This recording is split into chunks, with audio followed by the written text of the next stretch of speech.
வணக்கம் அவர்களே. பிரான்ஸ்ல ரயில்ல பயணம் செய்ற தமிழர்கள் மிக கவனமாக இருந்து கொள்ளுங்கள்.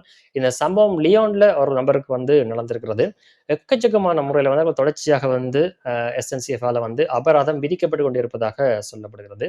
என்ன நடந்தது அப்படின்னு சொல்லி பார்த்தா, அவருடைய தனிப்பட்ட அடையாளங்கள், தகவல்கள ஒரு நபர் திருடி இருக்கிறார். அது திருடின பிறகு என்ன நடந்ததுன்னு சொன்னீங்கன்னா, அவர் தொடர்ச்சியாக ரயில்ல பயணம் செய்து கொண்டிருக்கிறார். இவருடைய தனிப்பட்ட அடையாளங்கள வைத்துக்கொண்டு. அதால அபராதம் அப்படின்றது அவருக்கு, அதாவது திருட்ட குடுத்தவருக்கு தகவல்கள் வெளிய லீக் ஆனவருடைய அவருக்கு போய்க் கொண்டிருக்கிறது. அவர் தொடர்ச்சியாக அத காட்டிக் கொண்டிருப்பதாக சொல்லப்படுகிறது. இதுவரைக்கும் 5000த்துக்கு மேற்பட்ட ஹீரோக்கள அவர் காட்டியிருப்பதாக சொல்லப்பட்டிருக்கிறது. சரி, எல்லாமே முடிஞ்சது போல இருக்கு அப்படின்னு சொல்லி அவர் பார்த்தால், இப்ப கடைசியா பார்த்தாலும் 520 ஹீரோக்கள் அபராத தொகை வந்திருப்பதாக சொல்லப்படுகிறது. இப்பதான் அவர் முழிச்சு ஒரு பெரிய கேஸ் ஒண்ட போட்டிருக்கிறார். அதுக்கு பிறகுதான் இந்த செய்தி வந்திருக்கிறது. அவரோட குடும்பமே உண்மையில அவர் ஒரு கஷ்டப்பட்டு டிகிரி இத படிச்சு கொண்டிருக்கிற ஒரு மாணவர் அப்படின்னு சொல்லி சொல்லப்படுகிறது. ஒரு சாதாரணமாக அப்பாவித்தனமான ஒரு பிரெஞ்சு மாணவர். அவருடைய அந்த தனிப்பட்ட தகவல்கள திருடி இந்த மாதிரி செய்திருக்கிறார்கள். உண்மை சொன்னால் உண்மையில கண்டிக்க வேண்டிய, வருந்தத்தக்க வேண்டிய விஷயம் தான்.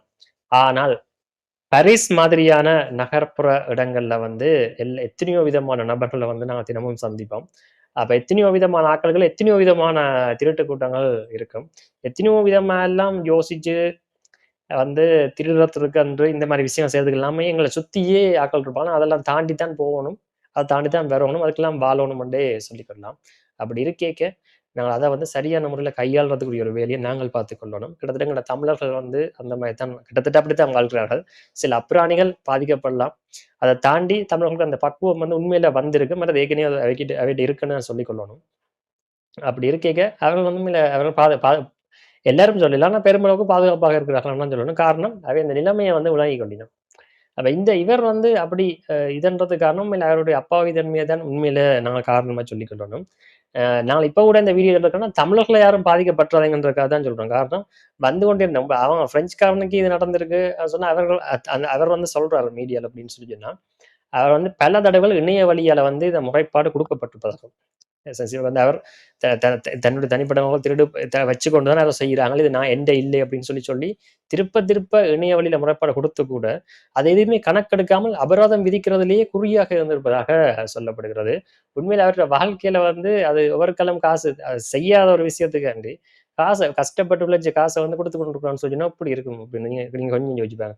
ஒரு ஹீரோக்கே எங்க நாட்கள் 1 கிலோமீட்டர் 2 கிலோமீட்டர் நடக்கிறார்கள்.